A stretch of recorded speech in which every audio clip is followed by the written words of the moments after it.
This meeting has been noticed as a special meeting and public workshop. We do not have a quorum, so today's meeting will proceed as a public workshop as noted on the agenda. Any members of the MCE Board of Directors will participate in the discussion in the same fashion as the public, and such board members may not discuss among themselves other than as part of the scheduled agenda. Any other specific business of MCE? Thank you. Thank you, Jessica. Well, it's 4:31, and we'll start this workshop. So I'm going to take a couple minutes to welcome you all and just chat a little bit, and then we'll get into the presentation itself. So good afternoon, everyone, and thank you for joining us today, both in person and online. I'd like to welcome our board members, staff, and members of the public to this first workshop in what we expect will be an ongoing series of discussions on key power supply topics. Today's session on Index Plus contracts and hedging strategies is designed to build a shared understanding of some of the tools we use to manage cost, risk, and reliability in our portfolio. Our goal is to create space for informed, thoughtful discussion so that when the board is considering decisions down the road, we are all starting from a common foundation. The end goal for these exercises is to support open, honest, and fact-based discussions, build mutual trust, and find ways to help us advance our exceptional mission and vision while carefully considering financial and rate stability for our customers. As we do this, it's all important to understand the operational and marketing boundaries we're working within, given the ever-changing compliance requirements, availability of resources, market conditions, pricing, and climate change.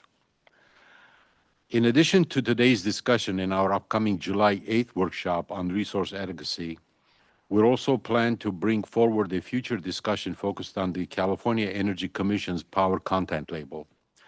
That conversation will help clarify what is and isn't captured in that reporting so we can continue building a shared understanding across all aspects of our power supply. To help ground that in something concrete, I will share a brief story of California's process changes regarding scheduling that have migrated us from physical requirements to paper tracking of resources for compliance. As usual, there are lots of additional details, but I'm trying to make a point that will help us get to collective consensus for developing any new or amended procurement decisions that we'll take to our board for consideration. So, prior to California ISO's creation, we had a point-to-point scheduling system that relied on reserve transmission capacity that came with a tagging system to assure deliverability.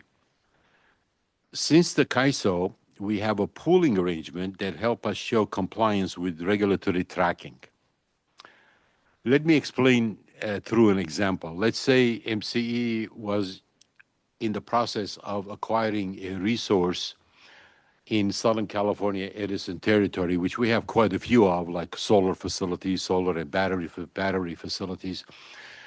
If the same contract was going to be done prior to the California ISO, we needed to negotiate an interconnection requirement with Southern California Edison, and then negotiate transmission from that substation to the Southern California Edison and PG&E interconnection point in Central California. That was Midway substation because it was Midway for California.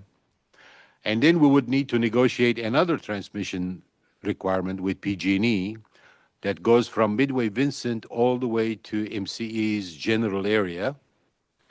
And then we would need to negotiate another delivery situation with PG&E that they used to call that in those days the backbone of California, because it looks like a human's backbone the way PG&E has designed their system.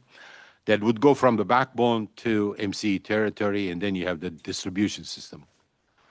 That was a point-to-point transmission reservation with tagging that needed to be done on a daily basis that would bring that resources output to our load. That solar, whatever plant is, it would come to serve MCE load. Since the California ISO, with market changes, and I'm trying to stay very high, the load serving entities, the contracts, the generators inject their resources into the system, and the load schedules itself through the scheduling coordinators, and there's a day ahead, out ahead, incremental within the hour, market clearing prices that clears the varying load with varying generation, and then you have a settlement that happens. So the resources that a scheduling coordinator does for a load serving entity or for a CCA like MCE, it is drawing from the pool and it's injecting into the pool resources. That particular example I gave from a, let's say, solar facility in Southern California area probably has very few electrons that ever make it to MCE territory from Southern California. Because right next to those solar facilities, there's a massive load. It's called Los Angeles.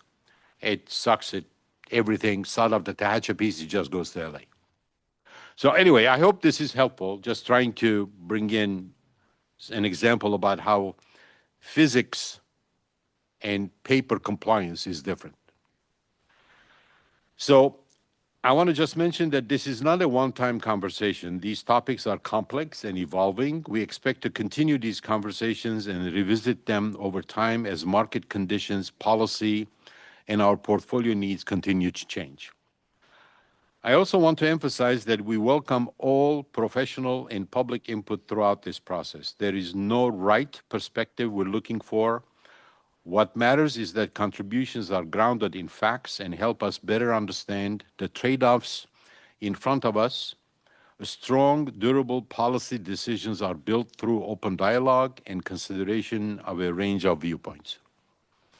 If there are specific experts or perspective you'd like us to bring into future workshops, please let us know.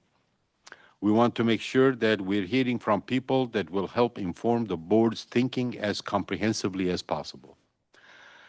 Please ask questions throughout the staff presentation today. We will pause at the end of each slide for questions. There will also be an opportunity at the end, and we will also welcome your guidance and feedback on the process going forward.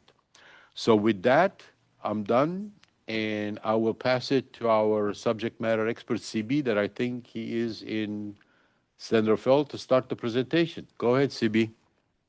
Thank you, Vicken. Can you all hear me okay? Okay, great. Good afternoon, everyone. Thanks so much for being here and taking the time. My name is CB Hall. I have the privilege of leading our Power Resources team. At the moment, our department head, Vidhi Chawla, is out on leave. I also just want to say thanks so much to Justine and team for setting this all up. This is fantastic. So today we are going to jump into Index Plus contracting and our pure hedge agreements that we use to hedge our CAISO load. So those are two contract types we're going to focus on. And as Vicken mentioned, at the end we'll have once we've worked through those fundamentals, we can then have a discussion about choices for MCE going forward. So with that, if we can go to the next slide, please. Is it Mike turning them? Okay. Great. Okay, before we zoom in on Index Plus contracts and our pure hedge agreements, which you will see listed as number 3 and number 4, I want to first start with this slide. I want to give you the context that you deserve to understand how these two contract types fit into our overall portfolio. So what you've got here are 5 key building blocks for Power Resources. And each of these building blocks really represents a major expenditure type for MCE. So once you understand these 5, you will understand about 90% of MCE's budget. So I want to just go through these fairly slowly. Starting at the top, CAISO load. This represents the payments that MCE makes to the CAISO for the energy that its customers use, including the losses that our customers drive. So it's loss adjusted load that we're paying for.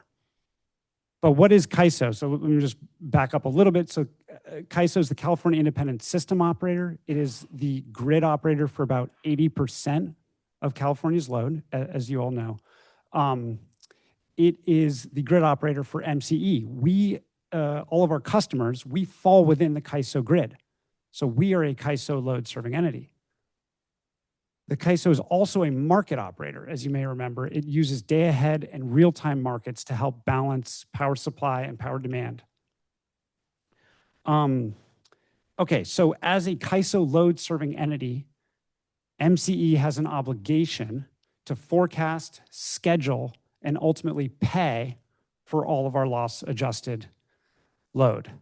And we pay for this loss-adjusted load at day-ahead and real-time clearing prices, which are inherently volatile. So I just want to point out that this first element, CAISO load payments, this represents something that is inherently volatile. Not only in terms of the energy, but also in terms of the volume, but also in terms of the pricing. Okay, so that's what we mean by number one. If we stopped our work there and called it a day, we would be deficient in a number of areas. And so I want to just walk you through how we would be deficient, because I think it helps tease up the rest of the slide. So first, if we stopped after number one, we would be 100% reliant on grid power, right? And so we would be completely out of compliance with the California Public Utilities Commission, which has a renewable portfolio standard, right? LSCs are obligated to bring specific amounts of renewable energy to the grid. So we would fail to meet that. We would also fail to meet our board-approved mandates for clean energy that go above and beyond the renewable portfolio standard requirements. Second, we would be riding a roller coaster, if you will, on our CAISO load payments, because as I was just mentioning, they are inherently volatile due to volumetric volumes and pricing. And so we would have a very difficult time setting our budget and setting our customer rates because of that volatility.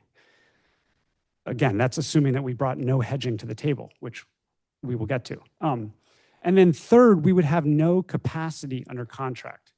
And so we would be completely out of compliance, again, with the CPUC, and more specifically with two capacity mandates that are known as the midterm reliability, MTR mandate, as well as resource adequacy, RA mandate.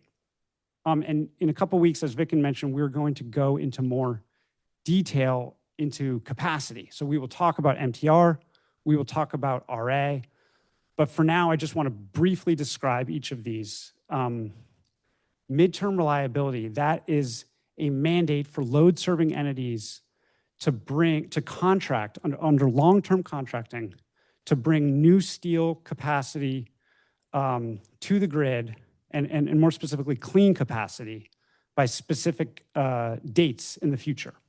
So it is a long-term procurement mandate for new clean capacity. That's what MTR is. And then RA, as you may know, is a mandate to bring, to show to the PUC and the CAISO in the year ahead, in the month ahead, that as an LSC, you have enough net qualifying capacity under contract to meet your compliance obligations. That capacity is then has a must-offer obligation to be scheduled into the CAISO, where it will ensure that the CAISO has enough supply to meet demand. That's what RA is. Okay, so we will go into that in more detail in a couple of weeks, but those are the three key areas where we would be deficient if we stopped our work after number one. Of course, we don't. So we go now to building block number two, and we have our power purchase agreements and our energy storage service agreements. These are the foundation of our portfolio. These are our long-term contracts for renewable energy as well as energy storage. And the great thing about these contracts is that we get the products that we need to resolve the deficiencies that I just described, right? This is what gives us the three products that I just teed up for you. So with these contracts, we get renewable energy under long-term agreement. We get load hedging benefits. How does that work? Well, in short, with these contracts, we get the rights to the CAISO supply revenue, and that CAISO supply revenue is correlated with our load payments. So it hedges our load payments. And we will talk about that in a little bit more detail. And then finally, we get capacity with these contracts. If it's new steel in the ground PPA, we're building a new wind facility or solar plus storage, we will get that MTR capacity because it's new steel in the ground. If it's just an existing resource that we're contracting for under a long-term contract, then we will get just the RA. Okay, so you might say, well, that sounds good. Number 2 gives you everything you need. Can't you stop there? And the answer is no, we can't stop yet because we don't get enough of what we need under this building block number 2. We don't get enough clean energy to meet our board-approved mandates, although we can change those mandates, by the way. That's something we can talk about. But I'm just saying under current mandates, we don't get enough clean energy from our PPAs. And so we have to supplement with number 3, which is index plus contracts. That gives us additional clean energy above and beyond what we get from our PPAs. Second, we don't get enough CAISO load hedging from our PPAs. So we have to supplement with number 4, our pure hedge agreements. And finally, we don't get enough capacity, we don't get enough resource adequacy from our PPAs to meet our compliance requirements. So we have to supplement with number 5, our RA-only contracts. So 3, 4, and 5, you can see are all contract types that supplement building block number 2, which is really our foundation. So before we zoom in on index plus contracts and pure hedge agreements, I would like to pause to see if there are questions about the way we structure our portfolio at a high level. Questions on this slide. Director second. Yeah. You were using an acronym like LCE? Oh, sorry. Load serving entity? Load serving entity. Okay. Yes. Thank you. Director Andre. Great. Thank you, CB. By the way, we're starting in San Rafael. Sorry, I realize that we have multiple locations. Sorry. Okay. So under number 2, if we just stopped there, are we meeting the renewal portfolio standards set by the CPUC? Yes. Okay. Where we are right now, that's a great question. Where we are right now is we are just about, our PPAs today give us almost exactly what we need for renewable, to meet the renewable portfolio standard. And we already have under contract, not yet online, but under contract, more renewables coming that will get us above the RPS mandate. Yeah. Dan. Hey, CB, it's just a clarification that people will recognize this is the Super 6. If you add to number 3, carbon-free attribute type index plus contracts, then you kind of get to the Super 6, right? I'm just clarifying. Got it. Yes. The index plus contracts include both renewable energy and large hydro. Yes. Yep. Thank you, Dan. Director Andre. Sorry, one more question. So on number 1, when we're just scheduling energy from CAISO, do we know if that's clean or not, or is that just, we have no idea? We're just buying energy. That's just grid power. So if you're not bringing any supply to the table, you're just relying on grid power. Okay. Yeah. But we don't know if that's renewable or clean or not. Well, in my opinion, it's really you're relying on uncontracted energy, which to me is gas firepower. Okay. Yeah. So primarily, fossil. Okay. If you don't bring anything, if you don't bring any supply to clean supply to the table, you're basically relying on merchant generation. That's not where the energy is not under contract. Most likely, the capacity is under contract on the RA side. Yeah.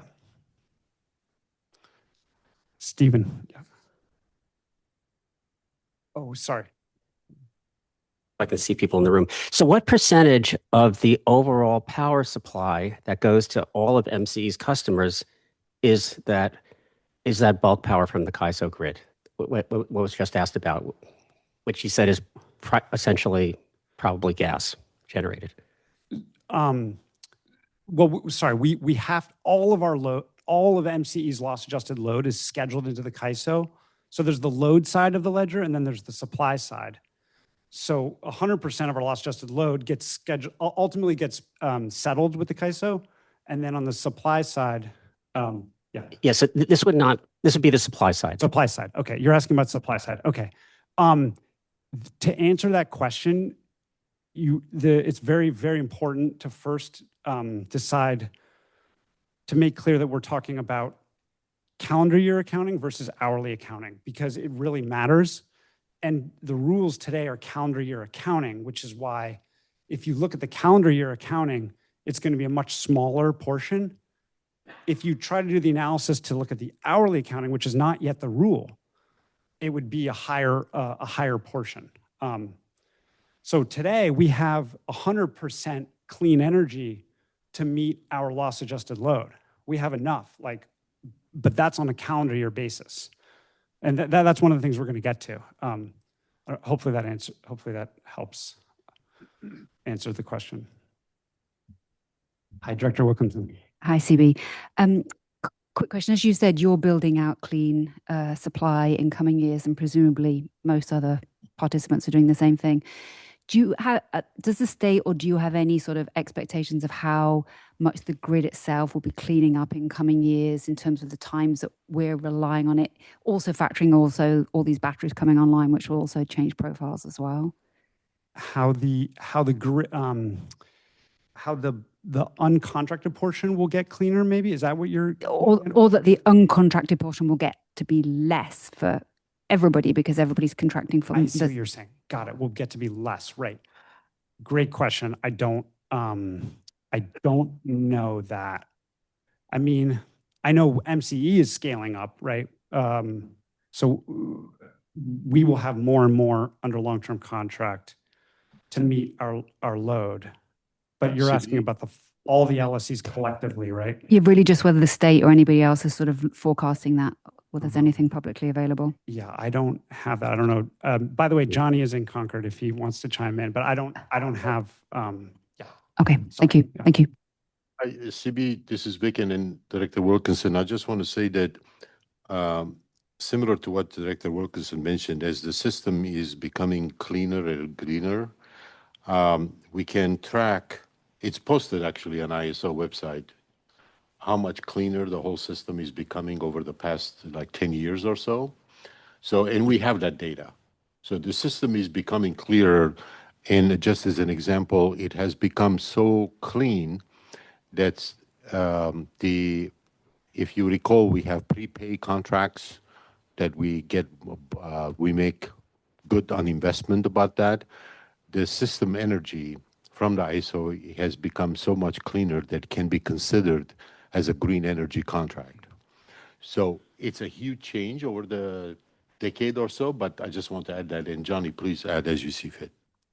Thank you, Vigan. I think a couple of things that also help in shaping this is that one, the mandate for the RPS for 60% by 2030 is definitely has been driving that, but then how much cleaner that we can quantify the system itself is becoming a good pointer for that is the current change that the CEC is implementing beginning in 2027, where we'll be reporting on hourly basis. That information is then going to be collated and we'll be able to see what those emissions are on an hourly basis.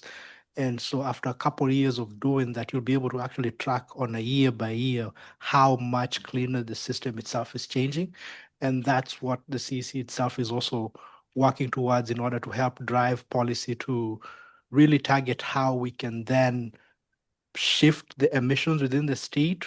Because at the beginning of it, when we were doing on the annual accounting, every single renewable energy that was coming onto the grid, regardless of the hour, was taking out emissions. But as we've gone through the years with the solar coming in, there's diminishing returns of emissions within the middle of the day. And as such, now the target to get more emissions out is on the fringe hours or the shoulder hours of the day where solar is not there. And that is a little bit more difficult, but that's where the drive is going towards. And as such, so when we start getting the reports back on how the state is doing on an hourly basis and tracking that from year to year, you'll be able to get a really good sense of how that is driving. On the issue of adding batteries, it for sure improves the solar value for it, because instead of the curtailments that we'll be having in the middle of the day, that energy will then be stored and shifted to for use in hours where it's actually needed. But as more batteries are being added by themselves, batteries are not generators. So the better indicator of how much the state is doing itself is the generation that is being added, because battery is just shifting where that generation is being used.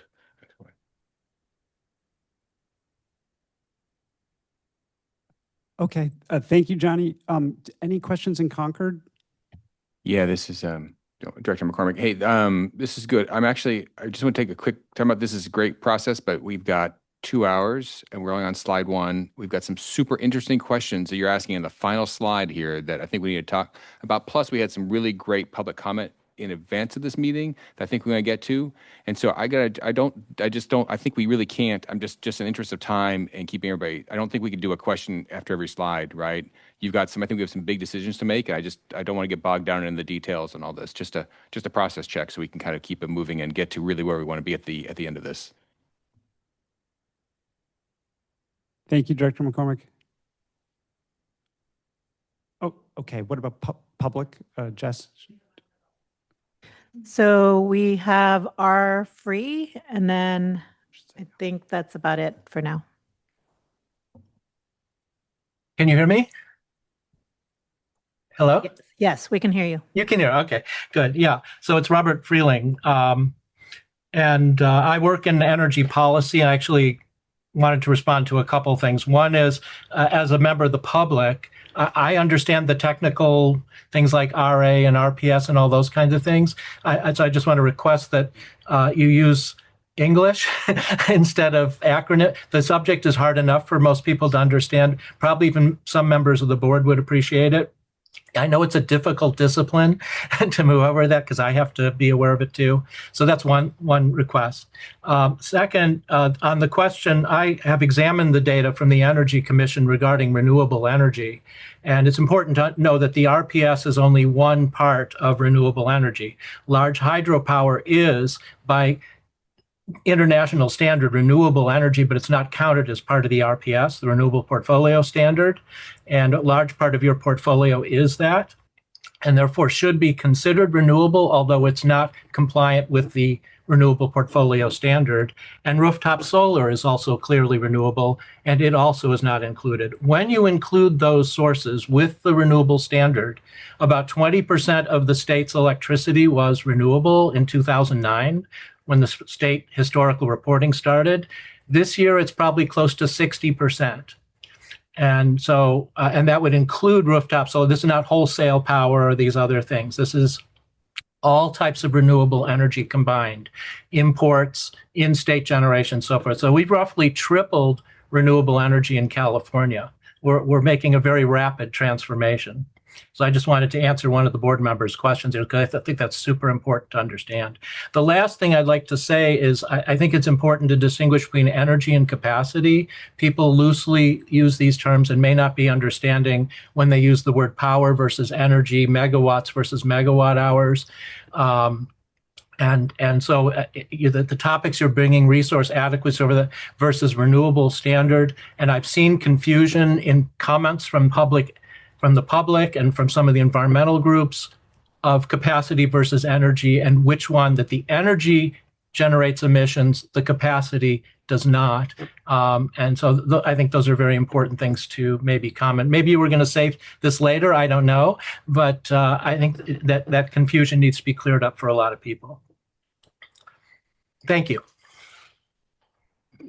Thank you. This is Justine Parmalee here in San Rafael. I just wanted to point out to folks attending the workshop, there is a handout if you need reference to the acronyms. I think CDB will do his best to explain them, but if you require the handout, we do have that. That's also posted in the glossary of the PDF that came out for this meeting as well. So I just want, if you're attending online, you can reference the packet and it's all at the back of the packet. Thank you.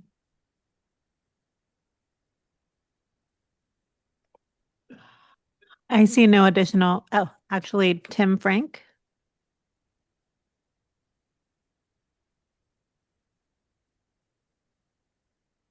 Can you hear me?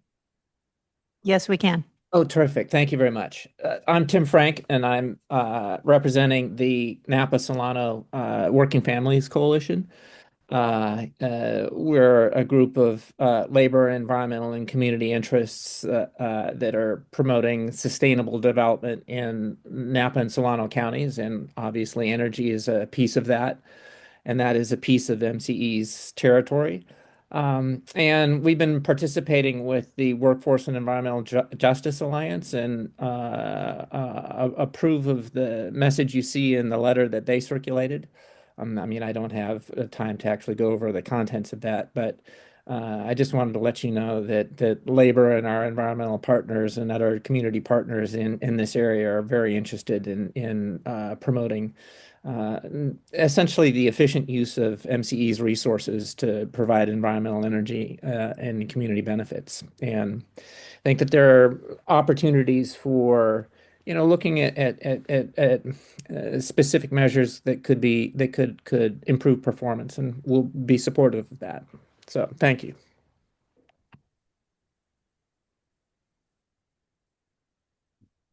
I see no additional hands raised. Okay, great. Thank you all. We are now going to zoom in on Index Plus contracts. And actually, maybe we can go back one slide. Sorry. I'll just, thank you. So I just want to tee this up really briefly. So I told you all that we use Index Plus contracts to supplement our PPAs to give us additional clean energy. And so what I think, to me, there are 4 questions that probably come to someone's mind, which are, first of all, where is this clean energy coming from? How is it delivered to MCE? How does MCE pay for it? And how is it accounted for? So there are those 4 questions I would like to try to tackle with the next 4 slides. Okay, if we can go to the next slide, please. Okay, great. So first, where is this clean energy coming from? Well, it's coming from generators. What kind of generators? We have 2 categories, renewable energy and low carbon energy. On the renewable side, these are technologies you're all familiar with: solar, wind, geo, bio, and small hydro, which is less than 30 megawatts. That's just the rule. Low carbon energy. These are either low or zero emission resources that do not qualify under state law for the renewable energy program. And those include large hydro, greater than 30 megawatts, asset controlling supplier energy, which is a mix of large hydro, nuclear, and unspecified power, specifically from 3 entities in the Northwest, and then nuclear. And we pursue both of these categories today, renewable energy and low carbon energy. On the low carbon side of things, we get allocations from PG&E for both large hydro and nuclear today, as many of you know. We get those for quote unquote free because our customers are paying the power charge and difference adjustment. And then we also buy large hydro and ACS energy, asset controlling supplier energy. Okay, so that's where that's where it's coming from. If you look in our Index Plus contracts, you'll see specific resource IDs in Appendix A of each confirm. You will see where they are located, and we buy plenty of this kind of energy from both the CAISO. We also buy from outside the CAISO. Both are true. And then in terms of the vintages of these resources, these are always existing resources. We're not using Index Plus contracts for new steel in the ground. We're using it to procure from existing resources. Okay, so that's where the energy is coming from. I was going to pause, but I think I'll try to tackle a couple more. I think I'll try to tackle all 4 of these slides, and then we'll pause for questions. So if we can go to the next one, please. Okay, how is this energy being delivered to MCE? So again, these are terms, some important terms that you might see in the contracts. MCE, in terms of delivery term, we do 1 to 3 year deals, basically. We could do more, but that's basically what we're doing with Index Plus contracts. We're not going more than 3 years. I can't remember a time when we did greater than 3 years. The scheduling coordinator is always the seller. And this is important. The seller is the one that delivers the energy to the CAISO. They schedule it into the CAISO grid. And it is a bundled product that MCE is buying. So MCE is buying both the energy and the environmental attributes with these contracts. The next term, this is important, delivery requirements. Seller's choice is standard, i.e. no set profile. What this means is that with Index Plus contracts, the default is for the seller to have complete flexibility over when they deliver, when they schedule the energy into the CAISO. So for example, if we're buying 2026 large hydro, the seller, and let's say we have a term that starts January 1st, 2026 and ends on October 31st, 2026, the seller has complete flexibility to deliver at any time within that 10-month window. It doesn't have to be that way. We could change the way we do this contracting, and we could require sellers to deliver on specific days, specific months, specific hours, but that would constrain the sellers. It would constrain them on their side, on their portfolio side, and drive costs up. We would see a higher price. And the question is, do we want to spend that extra money for that set profile, if you will? And that's a question. Today, we don't. And part of the reason we don't is because the accounting rules, again, are calendar year today. That's just where we are today. The accounting rules don't reward us for doing that, right? We have calendar year accounting that is set by the California Energy Commission. So there's nothing driving us to do that today. Okay, the last 2 terms here go hand in hand. This is just talking about the volumes that are listed in the contract and the certainty around those volumes. So are we talking firm? Like maybe we have a contract for 100,000 megawatt hours and it's firm, which means we can rely on that volume, because if the seller doesn't deliver, the seller will pay a penalty. Or maybe it's unit contingent, which means we might get a slice of a specific resource, or seller's choice, where again, it's a range and the seller has complete flexibility. And as you move from left to right, you can see that the product becomes less valuable, it's less certain, and so the price is also lower as you move from left to right on those last 2 terms. Okay, let's go to the third question, which is, how do we pay for this type of energy through Index Plus contract? And so if we can go to the number 3. Perfect, thank you. Okay, so compensation structure and price. I think it's helpful to start with the seller here, because the seller is the one who is scheduling this energy again into the CAISO grid. And when you schedule it into the grid, you're going to earn CAISO supply revenue. And with Index Plus contracts, the seller keeps that revenue. And because the seller keeps that revenue, the seller is already receiving a good chunk of the compensation, if you will. They're being directly compensated in part by the CAISO. What that means is that MCE, as the buyer, does not have to pay as much. We pay for the energy and environmental attributes, but then we're given a discount that is equal to the CAISO credit. And on net, we just pay for the environmental attribute. So we could pay a higher price and have the rights to the CAISO revenue. But with Index Plus contracts, by definition, we're paying a lower price and letting the seller keep the CAISO revenue. That's just the way they work. I want to point out that irrespective of which path you choose, the scheduling of the energy into the CAISO happens either way. It doesn't change the fact that this energy is being physically scheduled into the CAISO grid. Okay, I'm going to go one more slide and then pause. This one is a tough one, this next one. Number 4, how the energy is accounted for.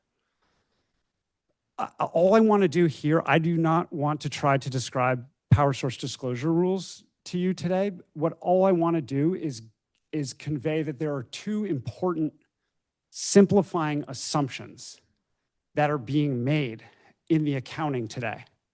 I want everyone to know this. So the first refers to the timing. And I've already alluded to this a few times.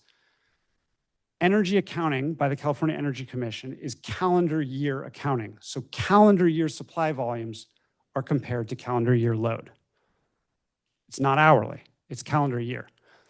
And then the second refers to the location. And this is something that Vicken teed up at the very beginning, which is that supply injected into one location of the CAISO grid can serve load in another location of the grid. And so you can see here this, I've tried to create a map. It's very simplistic, but just to convey this idea here, you'll see it's pretty small, but there are 4 blue squares that represent our 4 counties of load in the Bay Area. And then you see all these green circles that are our supply spread across the CAISO and even across the West. That supply is all being scheduled into the CAISO. And there's when it's coming from outside in the West, there's transmission reserved. It's scheduled and tagged all the way into the CAISO. But nevertheless, it is not necessarily right close to our load. It is still could be hundreds and hundreds of miles away. And that's the way the accounting works today. And one final point, the box at the bottom. This is not just for Index Plus contract accounting. This is for all energy accounting. This is the same for our PPAs, for our PCIA allocations, and for our Index Plus volumes. Okay, with that, I'm going to pause and see if there are questions on the last 4 slides on Index Plus. Bruce, I guess we're starting in San Rafael again. Sorry, guys. Hi, just really quickly, I'm assuming with that map, as you point out, some of your supply is hundreds of miles away. Does CAISO calculate in some way the loss due to that distance, and that's rolled into the system? Yes, losses are accounted for both by the CAISO and the CEC, the California Energy Commission, sorry.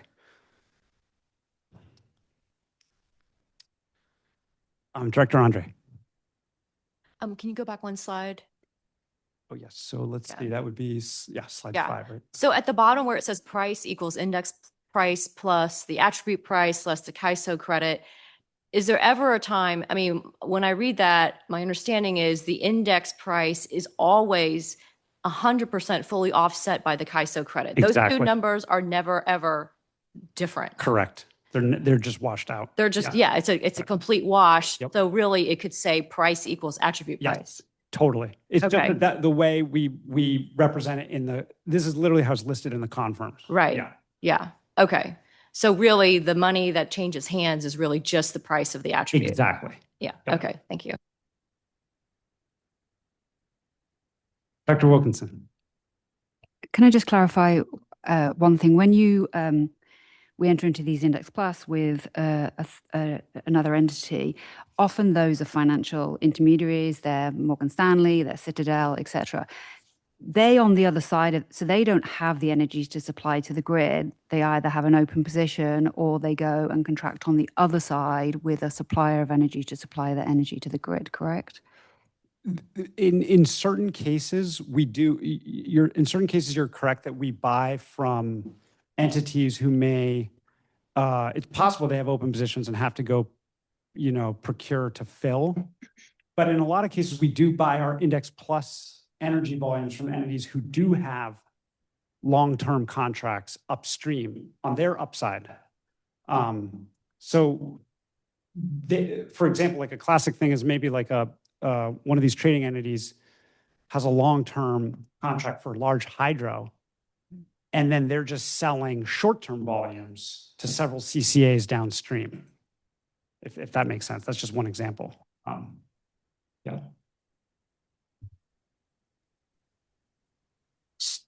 Dan. Yeah, so in your hydro example, there'd be no change in the energy delivered to the grid. There'd just be a change in who gets to claim that carbon-free energy. In that example, yes. Yeah, thanks. Yep. Okay. Should we go to Concord? Yeah. Thank you, Director McCormick. And just a quick question. You mentioned we can't control the timing of these index plus contracts, which seems problematic since we know we have a giant timing problem. I mean, what is the price premium? I mean, percentage wise, what are we talking about? Can you have contracts that specify the time of delivery, and what would that mean to our bottom line? Just generally speaking, are they twice as expensive, or are they 10% as expensive? 10% more? That's an excellent question. The problem is it depends on what hours and months we're talking about. It really will depend on what we hold the seller accountable to in terms of the profile. Johnny, do you want to try to help me out on this one? I don't know if you have thoughts. Yes. So essentially what is being described here is what is called the farm shaped. And so when you have a farm volume and it also shaped, the price of that usually is significantly more expensive, and sometimes it can approach PPA prices. Got it. So it's something you have to be very aware of. Thank you. Yeah, I just want to add that. So the sellers are very much aware about the directive from the state, the PUC, and they know the mandates. They know what we have to do to be compliant. So it's a seller's market that we have talked with the board quite often in the public, but it's logarithmically, exponentially higher. Great. Thank you.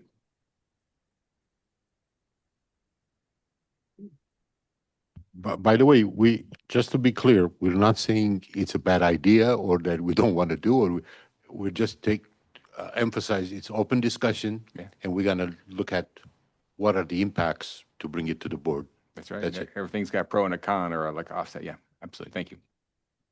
And Director McCormick, thank you. We are starting to explore this with sellers. Just so you know, we've been, but it's early days. It's early days on that. There's not a lot of. I don't think there's many transactions happening like this right now.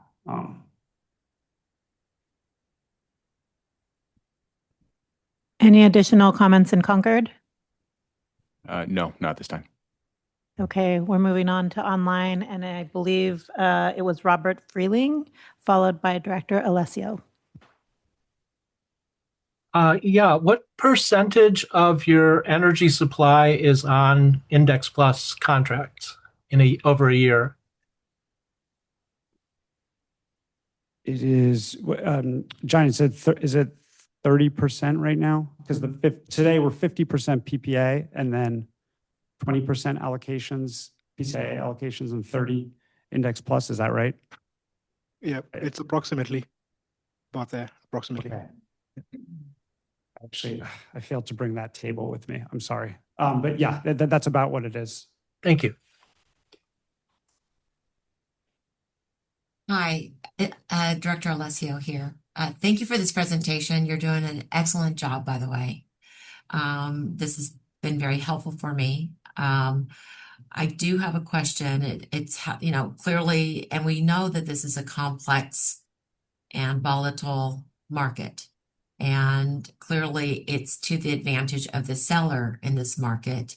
Is there any discussion either through CPUC or some legislation to kind of balance this out so there's more of a balance between the seller and the buyer? Because in the end, the common goal is really getting to clean, carbon-free energy and serving the communities, right, throughout California. So is there any response on that? Any effort on that? Yeah, I can take a shot at it unless maybe Sabrina or someone else is online. The short answer is absolutely yes, Director Alicia. We have been trying for many years to have a balanced approach on how to balance a seller's market versus a buyer's market, kind of take a middle of the road type of stuff. So I personally, I don't think we have been very successful, but oh, Sabrina is there. You want to add something, Sabrina? Sabrina, you're muted. We can't hear you.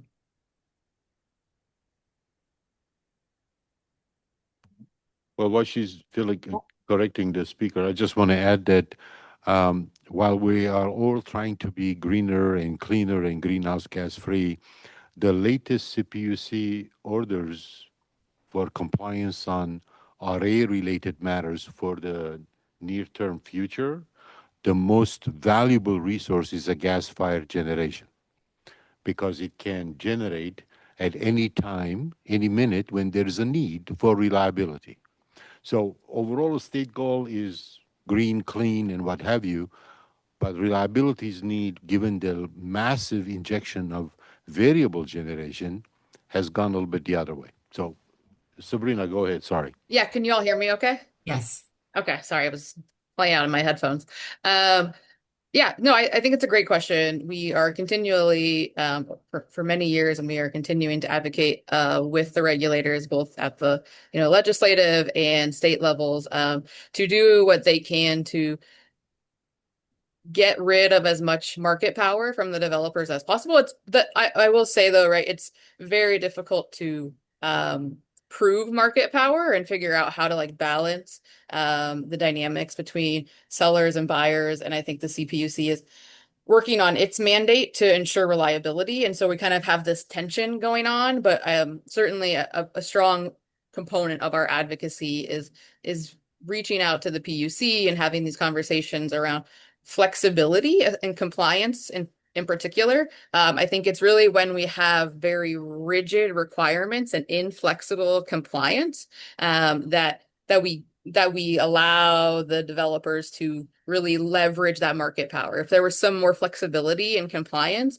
then some of this market power wouldn't be able to be exerted as strongly. So those are the types of mechanisms for flexibility and compliance that we are always advocating for. And I think you'll see us advocating for those more and more and in recent and upcoming filings. Thank you. And so just on that note, we've got council members and supervisors that serve on your board that all have a reach and contacts with local state legislators. So please keep us in the loop. It might be that this is such a complex topic. It's very complicated for our legislators too, but please let us know. And then just one small question. Is this the same approach that all CCAs have in terms of what we're being presented today? That's a great question. I think many CCAs use a combination of PPAs and index plus contracts. But I don't know that's a great question in terms of like to what extent other CCAs rely on index plus contracting versus MCE. I invite others to speak up if they know. Well, MCE relies a little more, but the point I was going to make is it's not a seller's market if we don't have to buy. We could buy less. That's kind of the proposal on the table. We're putting ourselves in the box by saying we're going to set this target, board setting this target, and that's what puts us in the box. If we could not buy and had the flexibility, wouldn't be a seller's market anymore. Thank you. I'm sorry, who was that responded? That was Dan. But I was actually thinking. I'm sorry. Is he public with public comment or public or Dan Segedin. Staff member? It's Dan Segedin, Liz. Okay. Thank you. All right. Thank you. I actually thank you, Dan, because I actually wanted to add on to that. I was actually going to make a similar point too, that we actually have enough PPAs today to meet our RPS compliance. So it really actually is our MCE board mandates that are driving us to buy additional clean energy above and beyond. We can talk about that. I see member of the public, Nick Papas. Go ahead, Nick. Hey, thanks. This is Nick Pappas. I'm an MCE customer in San Anselmo. CB actually, I think, eh, clarified the clarification I wanted to make. I was a little bit confused by the long detour into how bad the regulator is when, as I understand it, maybe CB can correct me, the entirety of the Index Plus purchases are voluntary and serve no compliance function and have no relationship to anything the CPUC is asking you to do. I found that strange. I just wanted to see if I'm understanding that correctly. Thanks. Thanks, Nick.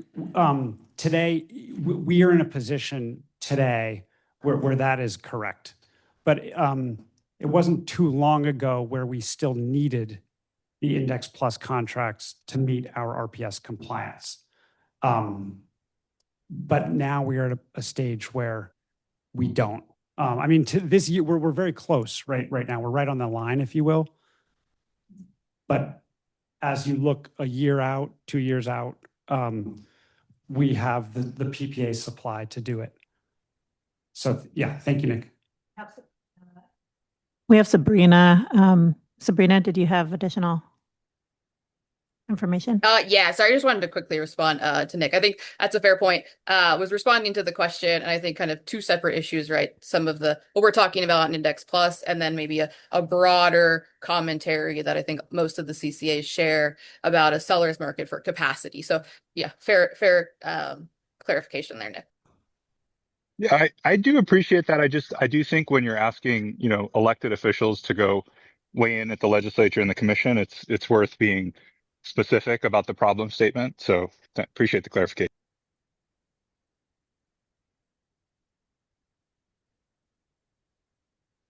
Director Wilkinson.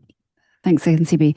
I know we've had this conversation on and off about whether these Index Plus create any additionality, meaning are we creating space for any new projects to be coming to the grid or reducing carbon emissions in any way? Because these projects exist, they're already supplying clean energy. I don't see that additionality argument, but I know you've made it, and so I'd love to have that debate. This is the tough debate. I just want to say that I totally respect a variety of perspectives on this because it's not easy. First of all, we use Index Plus contracts exclusively for existing resources, as you know. So we're buying from existing resources, whether it's renewable or large hydro, et cetera. The question becomes, is that helpful environmentally, right? To me, this is just my own opinion. If all the load serving entities stopped buying, and I'm not, this goes beyond Index Plus contracts, okay? This is just about buying from existing resources. If all the load serving entities stopped procuring from existing resources, I mean, there'd be a wave of retirements because they wouldn't have the contractual revenues they would need to keep all their capital and expenses. So to me, you have to support the existing fleet if you want it to hang around. But I understand that others disagree with that. So, yeah, for example, Dan. Hi, Dan Sagadin. Well, I just want to comment, since it's a transfer of ownership rights from one to the other. Yeah, you could say you're denying revenue to one, but someone else is saving the cost, or one's getting revenue, one's getting the cost. So it offsets in our mind. And since it's an existing resource, it's going to stay there. It was there yesterday. It's going to be there tomorrow. It's there today. We don't see any change in the grid. And if they couldn't sell it, they would just raise their bid price and they would still get dispatched before gas, in our opinion, and what we've kind of heard from people outside, experts in the industry. Anyway, thank you. We have Robert Freeling online.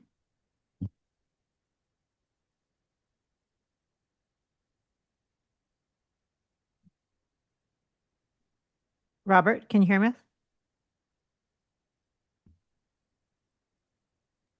Hello? Can you hear me now? Yes. Okay, good. Sorry, I had it muted. So yeah, I think that this is sort of one has to be careful with language here. You can only buy from resources that exist. You can't buy from new resources. You can only buy from them when they exist. So in a certain sense, this is, you have to be careful with language. We would not be able to have the existing resources if they weren't paid for. And the idea that this is just going to sell into the CAISO market anyway, if they just sell into the CAISO market as a generic unspecified power, is what that's called, it doesn't qualify as renewable under California's laws. It has to be bought as renewable energy. And in that case, it would have to be split from the renewable certificate, the renewable credit, and you would have then non-compliance with the state renewable portfolio standard law, which only allows a very small fraction of compliance to be from unspecified power plus unbundled renewable credits. The existing laws have been very successful at growing renewable energy. As I said, we've tripled renewable energy in California. 60% of the state's electricity is now from various types of renewable energy. And so I think we should be building on things that are successful. MCE already has very close to a carbon-free, zero carbon and renewable portfolio.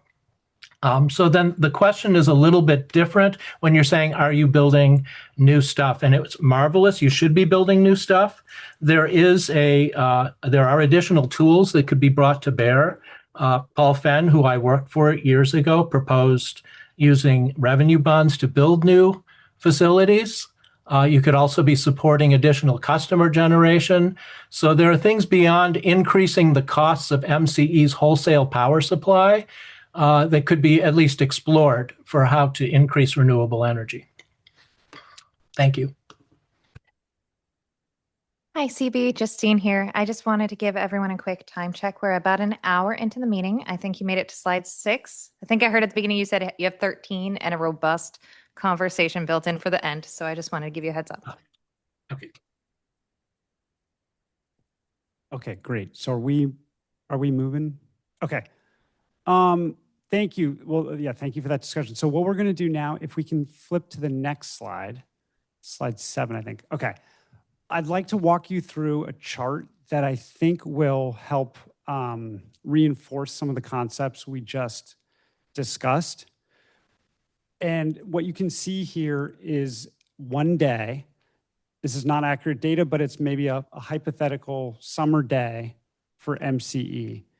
And what you've got is our supply and our demand.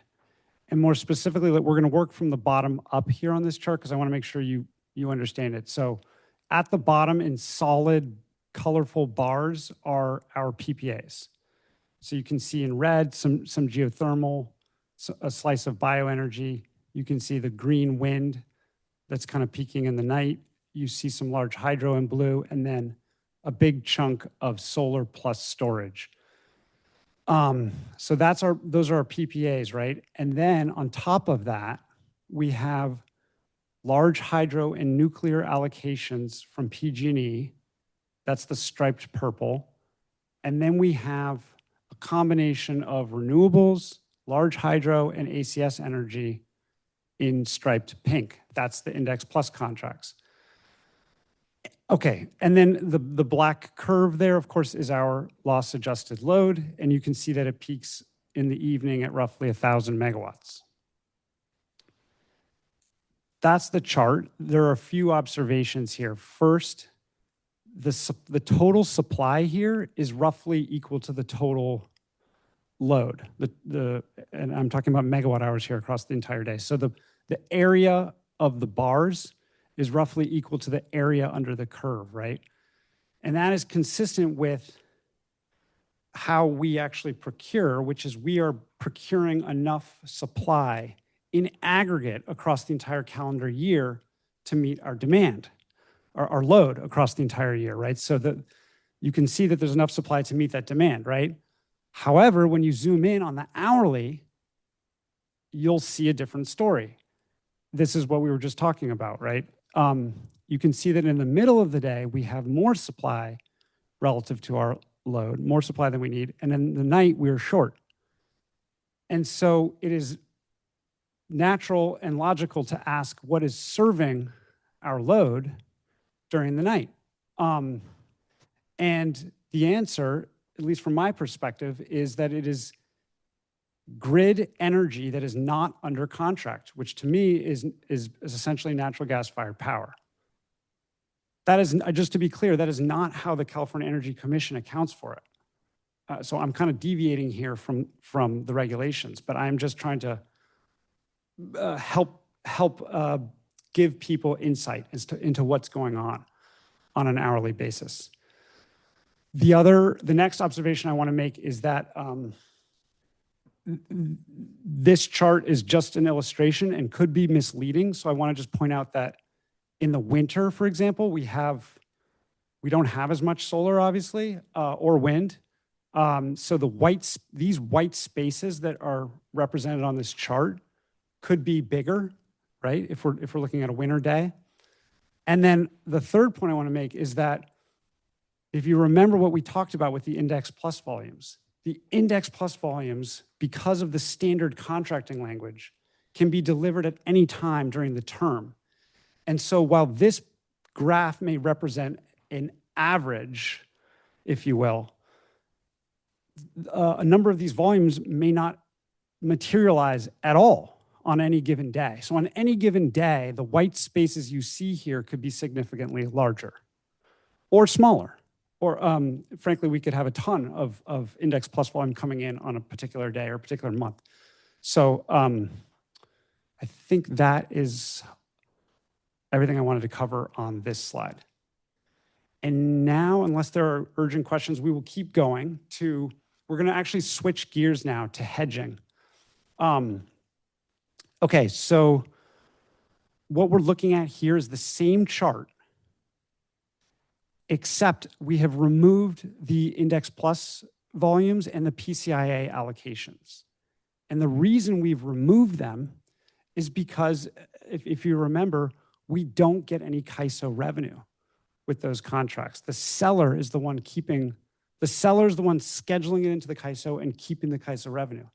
Therefore, MCE gets no load hedging out of those contracts. So I've removed them from the chart.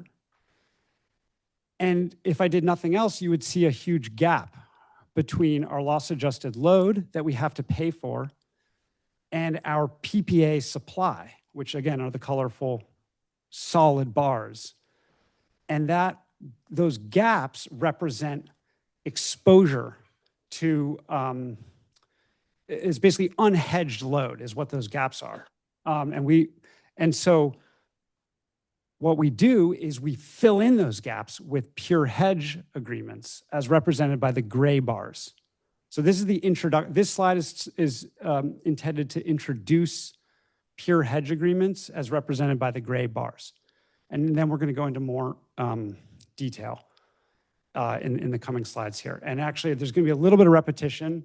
I realized when I was going through the slides, so I apologize for that. The next few slides are a little bit repetitive, but we kind of go a little deeper with each slide. So if we can go to the next slide, that would be great. Okay. This slide literally just spells out the problem statement. MCE has gross exposure to its CAISO load payments, right? We've already covered a lot of this. We are a CAISO load serving entity. We have to pay for the energy that our customers consume plus the losses. So it's loss adjusted load. And more specifically, we pay our payments are really comprised of two components: day ahead payments and real-time payments. And in a second, you'll see why this distinction matters. But to the extent that we schedule our load in the day ahead, we pay the day ahead clearing prices. And we pay actually a load hub price. It's called the PG&E DLAP. That's what we pay. It's a load hub price, one for each of the 24 intervals.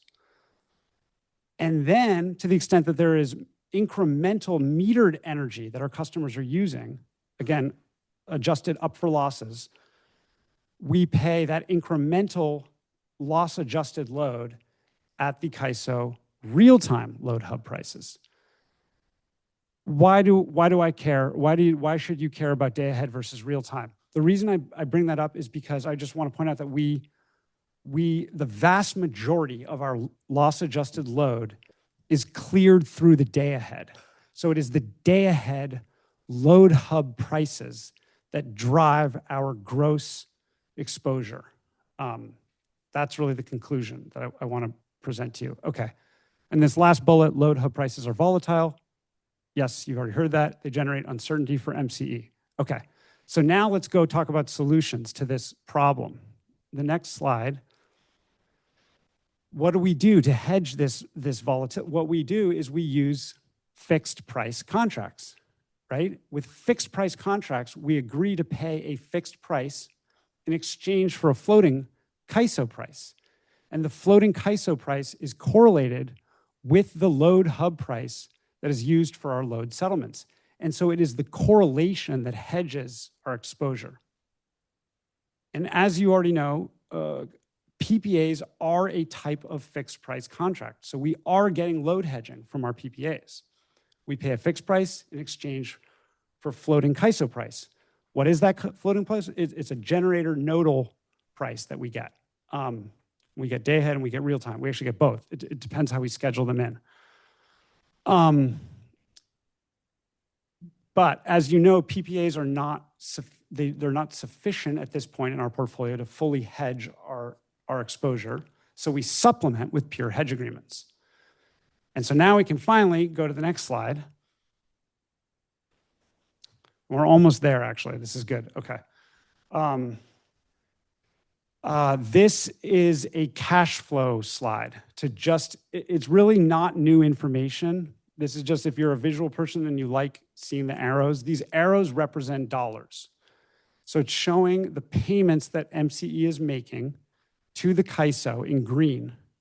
That's the gross exposure, right? Those are the day, and I'm focusing here on day ahead because again, the vast majority of our load is settled in the day ahead. So it's the day ahead is really what drives our exposure. So we're making these day ahead load payments in green to the CAISO. And to hedge that, we enter into these fixed for floating agreements with trading entities. And that is represented by the red, a combination of the red line and the blue line. The red is the fixed payment that we make, and the blue is the floating payment that we get back. You'll see the floating payment is actually facilitated by the CAISO through an interscheduling coordinator trade. That is maybe not relevant necessarily for this conversation. It's just kind of a detail, but really the trading entity is giving us back a floating payment. And so these are three arrows, and when you sum these up, what we're left with is the statement at the bottom. For each megawatt hour of hedged load, we are paying a net price that is equal to the hourly fixed price in red plus the hourly load hub price in green minus the hourly gen hub price in blue. And so what that means is, to the extent that the green and the blue are correlated with one another, they wash each other out. And we are left with just a fixed price. And that's how we hedge our load. But that's a big if. They have to be correlated, right? So then the natural next question is, well, how correlated are they? How correlated is the gen hub price with the load hub price?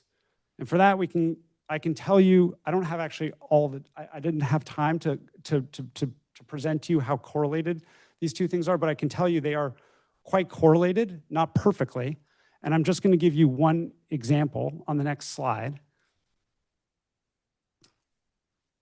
Okay, perfect. This is I just pulled 1 month so you could see.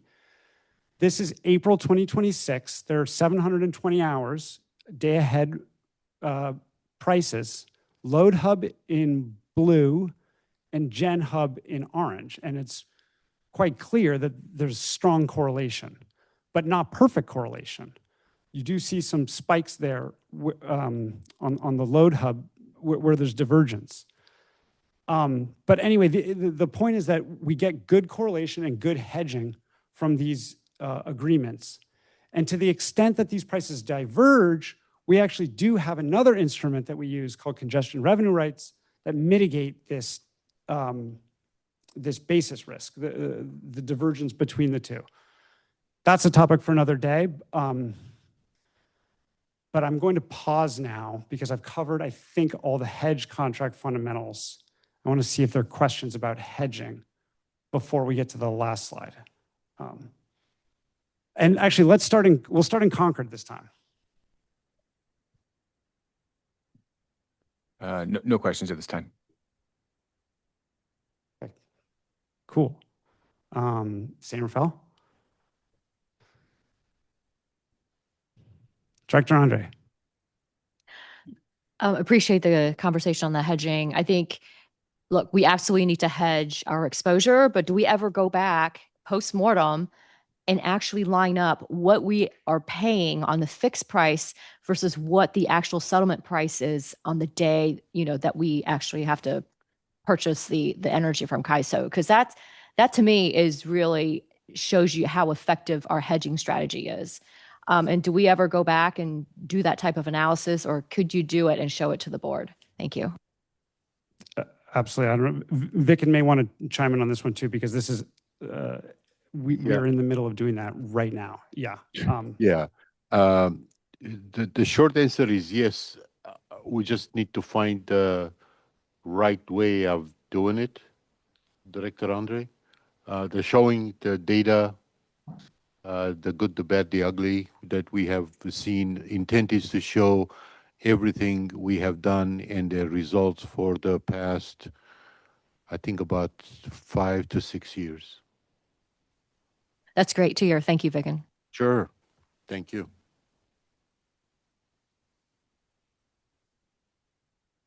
Okay. Online? We have member of the public, Robert Freeling. Yeah, could you give some explanation of the amount of expense, like percentage of your annual expenditures or how many millions of dollars it costs you above the power purchase cost itself on hedges?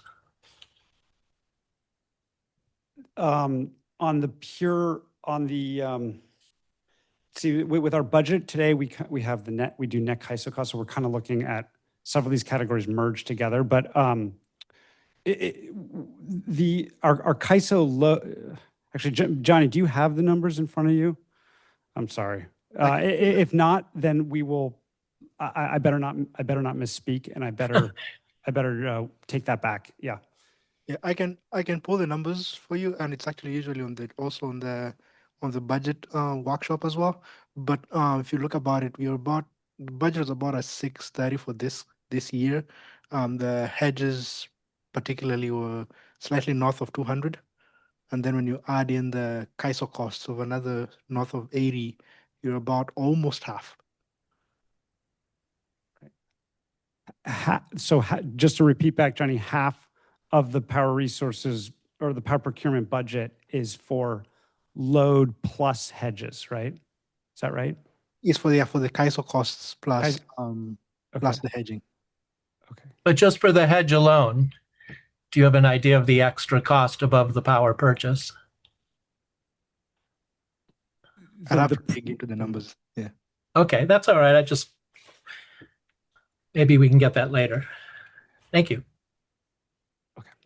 Yeah, maybe we'll come back and provide clear numbers is probably the way to do it. It kind of also feeds a little bit into what Director Andre was talking about in terms of postmortem, because there's also a premium.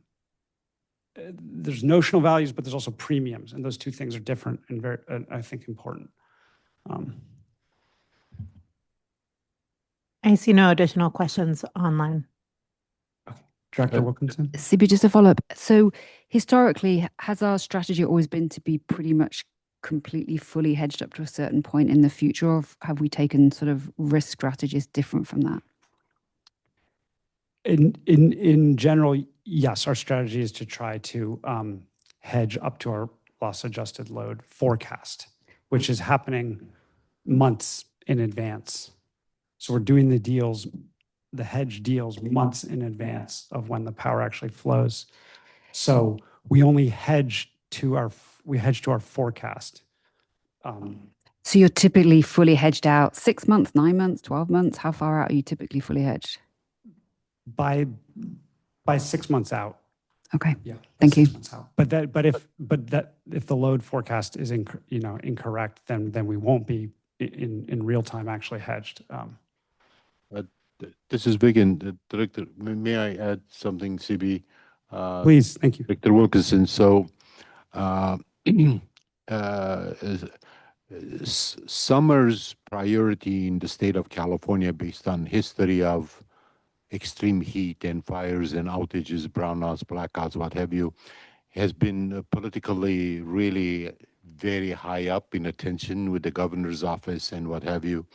So we give more attention to that portion of the year for having our load covered as early as possible, especially when we have a little bit dicier forecast about load and weather patterns and what have you. The rest of the year, it has a little bit less risk potential as to how we do things, except for wintertime, if somewhere else gets all of a sudden so cold that gas prices deviate significantly, or there's a gas line outage that impacts California because we're so far away from Henry Hub. They call it Henry Hub for Louisiana, PG&E City Gate for mostly of California. We try to balance a lot of things on how much of a hedge do we want to do across a year, and how early do we want to start, and by when do we want to end to cover a particular portion of the year. I hope this is helpful. And just finally, in terms of your post-mortem that you're doing, is part of that to analyze whether it is actually financially sensible to always be fully hedged, or whether it's worth taking some risk? The fully hedged portion, and maybe even a little bit higher on summertime, is we want to reduce that risk. The other part of the year, we come close to what you just said. So your analysis is to consider whether you should have a slightly more pro-risk strategy in those cooler times of year. Yeah, relatively speaking, yes, because as a not-for-profit, we're relatively risk averse. So, but yeah. Understood. Yeah. All right, thank you. Sure. And if I may, CB, I'm sorry, I'm going to take another minute of your time. Please. As a not-for-profit JPA, CCA in California, this is really, really great discussion, and appreciate everybody's input and CB's answers and Johnny's answers and what have you. We are extremely limited with how many tools we have to participate in this quite complicated market that we are in as a not-for-profit with very high mission and vision goals. So my plea is that personally, I rather have retention of a little bit of these tools, but maybe at different magnitudes moving forward. But I think it may bite us if we don't use any of it and just go into one thing. We don't have a very big basket to choose from our tools. We have basically covering three. Two in addition to the PPAs. So anyway, that's just general comment from me. Thank you. We have Dan in Santa Fe. Hi, Dan Sagadin. CB, could you go to slide 7 if you wouldn't mind? Okay, I think you did a really good slide here. I just want to make sure I'm understanding it. Thank you, Dan. Perfect. This one, right? Yeah, great. So just to tie together some things, from the top of the bars, the solid bars, not the stripe bars, to the load line, that's the difference between your load and your long-term PPAs. Exactly. And that's where you, MCE had put out the statistic that your 606 pounds emissions per megawatt hour if you didn't have Index Plus, you'd be that emissions rate, which is about 36% GHG free. Tracking. Yeah. And then from the top of those bars, the stripe bars to the low line, that's you estimated that emissions rate. You had to kind of assume generation profiles because you don't schedule it. And I'm going to ignore the reshuffling question and whether we should even be counting that. But when you did it that way and gave yourself credit for that Index Plus generation, the emission rate is like 200 to 250 pounds, depending on what you assume about the generation profiles. I'm just making sure we're tracking. And then finally, if you take that excess that's above the load line and use it to fill in the carbon intensive parts where the white space is, that's basically the annual counting that the PCL uses. And that allows you to get to a claim on the PCL that you're 100% GHG free. So I'm just checking in to make sure you have the same, that if anything I said there is incorrect, please tell me now, because that's kind of how I'm perceiving this slide. That middle, Dan, do you mind repeating the second of the three that you went through? That middle step, because you're saying the volumes above and beyond PPAs that are still less than our load on an hourly basis. I don't think we've done that calculation. You did for the budget workshops. You actually did an hourly accounting, and then we had an exchange with Vidi. Do you remember that? Okay, that is a great one for Johnny. Do you mind jumping in here then? Because as usual, I was prepared more to talk about concepts, as you can see. No, it's all right. It's got the data. Yeah, Okay, it came I out can to jump in. around 200 to 250 or 170 to 250, but it depended on the scenario because it was in budget cases. But go ahead, Johnny. Yeah, so you are right. For the range that we were giving, we looked at what our historicals deliveries have been for this Index Plus, because as CB said, we don't have control of how they come. Let's say, for example, right now in December, any of the Index Plus contracts that have not delivered, we don't know what they'll be like.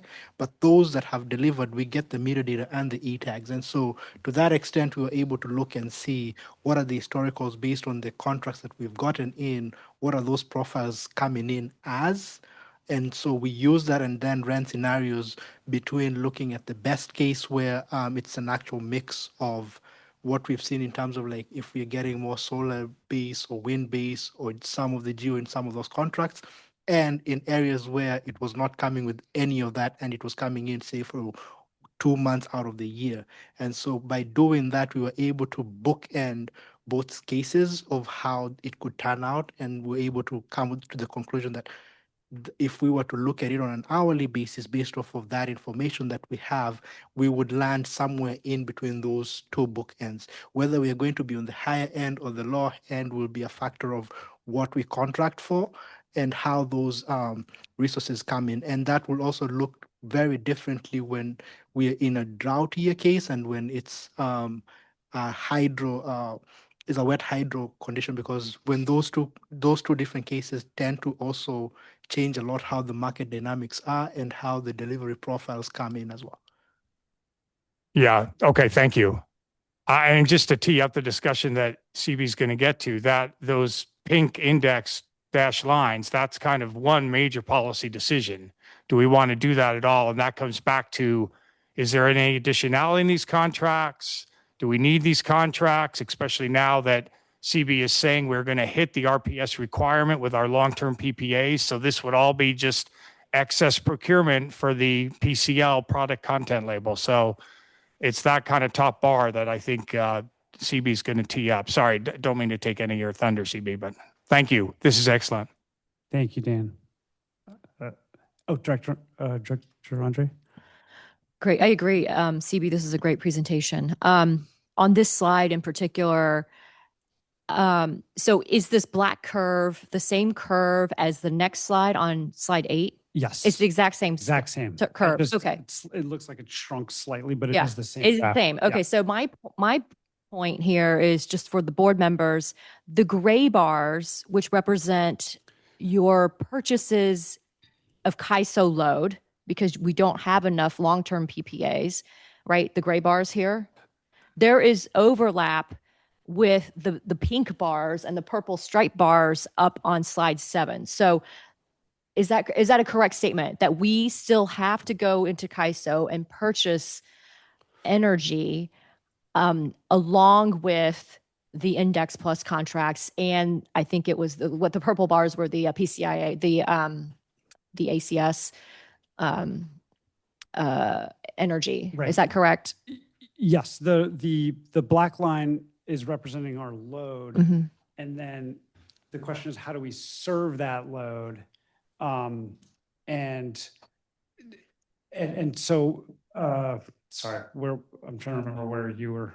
So I'm saying the gray bar there, the hedge. Yes. We also, so we're buying energy in CAISO, well, through okay, so we're hedging, but anyways, we still have to buy energy, right, to fill the gap between our long-term PPA and the demand curve, right? That's what this is showing. The black curve itself Is our load. Is the CAISO, is essentially, you can think of that as what we're buying from the CAISO. Okay. Right, that it represents it, the Right. black curve. And then the question is, then on the other side of the ledger is, what kind of supply are we bringing to the CAISO? Right. And so if we're not bringing enough supply to the CAISO that's clean or of any kind under contract, if we're not contracting for enough supply that we bring to the CAISO to meet that load, then there's a gap. And that gap is just simply being served by grid power. And the grid power, you might ask, well, where's that coming from? Well, it is very likely merchant generation that has an RA contract and is therefore required to offer in to the CAISO. Gas generation, exactly. Yeah. But the hedges in gray are a different concept. That's really just a financial transaction. And sorry, maybe you already, I'm just repeating back. Yeah. Did that help, or did I cause confusion? I guess my question is, are we also buying the Index Plus and the hedge and energy off, from CAISO? Yes, We're doing all of those. Doing all of those, yes. So when we buy Index Plus, we still have to go out and hedge. Yes. Yes. Exactly. Okay. So exactly. with Index Plus contracts, I guess this is the point, is we buy the Index Plus, which gives us the attribute, but we also have to go out and hedge the load because we have to fill that gap, basically. Exactly. Okay. Because financially, the Index Plus doesn't do anything for us. That's right. It doesn't do that for us. Okay, great. Thank you. And an RA as well, correct? The PPAs give you the RA. If you're doing Index Plus, you've got to get Index Plus plus RA plus hedges. Exactly. Yeah. Yes, Okay. exactly. So I have a question, just sort of stepping back. So about 50% of our load on an annual basis is covered through PPAs. Correct. And that is just a snapshot today. Of course. Exactly. And that's growing over time. And then you say we've got about another 20%, which is allocations where we get the physical energy. It's not just the attribute, we're getting the physical energy. Correct. It is basically, just if I can, that 20% is PG&E scheduling in their hydro and Diablo Canyon. And then we get a slice of that because our customers are paying for it through the PCIA. Okay. So we're today at around 70%. So if today we just decided, and I know we've bought a few, but we're not buying any more Index Plus, whether it's carbon free or renewable, our product content label would essentially say that we are roughly 70% GHG free and 50% renewable. Right. Exactly. Okay. And by doing that, we would be saving only on the Index Plus. We'd still have to buy the hedges. We still have to buy the RA. So what we're talking about here is whether we want to stop spending money on Index Plus, which from year to year, the price of that can vary enormously. And some years we've spent as much as $200 million on this stuff, correct? Yeah, and extremely volatile last few years. Yep.